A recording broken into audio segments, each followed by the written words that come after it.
नमस्कार दोस्तों, हमारे पुराणों में कई ऐसी कथाएं हैं जिन्हें सुनकर हमें आश्चर्य होता है। ठीक ऐसी ही एक कहानी है जो कि द्रौपदी से जुड़ी हुई है, जिसमें द्रौपदी के पूर्व में किए गए अच्छे कर्म उसके कैसे काम आते हैं, ये इस वीडियो के माध्यम से हम जानेंगे। लेकिन उससे पहले अगर आपने अभी तक हमारे चैनल को सब्सक्राइब नहीं किया है तो कृपया इसे ज़रूर सब्सक्राइब करें, और आप भी मेरी ही तरह श्री राम जी के भक्त हैं तो कमेंट में जय श्री राम जरूर लिखें। दोस्तों, एक दिन की बात है। प्रातः काल में द्रौपदी यमुना स्नान के लिए गई थी। नहाते समय उसकी दृष्टि कुछ दूर स्नान करते हुए एक साधु पर पड़ी। उन साधु के शरीर पर केवल एक लंगोटी मात्र थी। दूसरी लंगोटी बदलने के लिए किनारे पर रखी हुई थी, पर हवा का एक झोंका आया और वह दूसरी लंगोटी उड़कर पानी में बह गई। दुर्भाग्य से भीगी हुई लंगोटी भी पुरानी होने के कारण उसी समय फट गई। अब तो तन ढकने के लिए भी बड़ी अड़चन खड़ी हो गई। सुबह का प्रकाश फैलने लगा था। स्नान करने वालों की भी भीड़ बढ़ती जा रही थी। इससे साधु का असमंजस बढ़ा। वह निर्लज्ज बनकर कैसे खड़ा रह सकता था। उसने कुछ दूर पर उगी एक झाड़ी के नीचे अपने आप को छिपा लिया। जब रात हो जाए तब अंधेरे में अपने स्थान पर जाने का उसका इरादा था। द्रौपदी ने यह सारा दृश्य देखा और साधु की कठिनाइयों को समझा।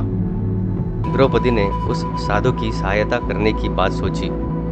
साधु जी के पास दूसरी धोती नहीं थी और नहीं द्रौपदी के पास कुछ था। उसके पास था तो बस उसकी एकमात्र साड़ी। द्रौपदी ने क्षण मात्र भी नहीं सोचा और अपनी साड़ी फाड़कर अपना शरीर किसी प्रकार ढक लिया और उस आधी साड़ी को लेकर उस झाड़ी के समीप पहुंची जहां वह निर्वस्त्र साधु छिपा हुआ था। द्रौपदी बोली, पिताजी, आपकी कठिनाई को मैंने समझा है।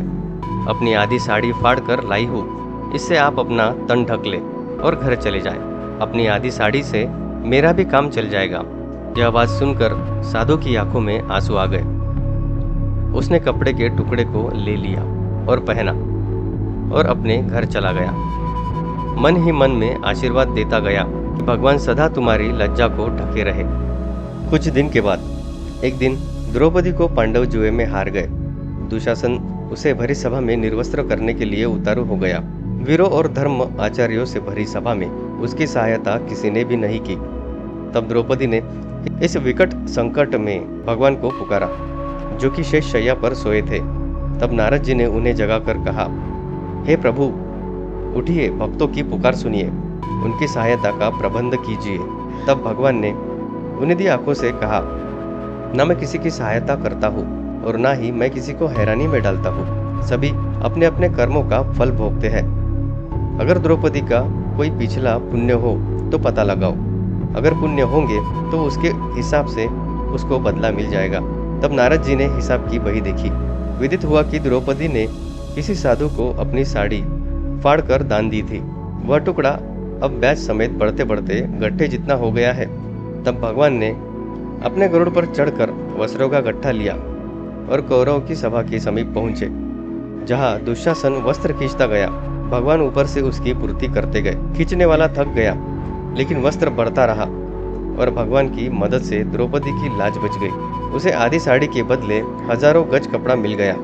दोस्तों, इस कहानी से हमें एक सीख मिलती है कि यदि मनुष्य का स्वयं का कुछ किया ना हो तो स्वयं विधाता भी उसकी मदद नहीं कर सकते। इसलिए अच्छे कर्म करो, भगवान का चिंतन करो, वो जरूर हमारी मदद करेगा। दोस्तों, आज के लिए बस इतना ही। उम्मीद करते हैं कि आपको ये वीडियो अच्छा लगा होगा। अगर आपको ये जानकारी अच्छी लगी हो तो कमेंट करके ज़रूर बताना। इस वीडियो को लाइक करना मत भूलना और ऐसी ही नई जानकारी के लिए हमारे चैनल को सब्सक्राइब ज़रूर करना। धन्यवाद।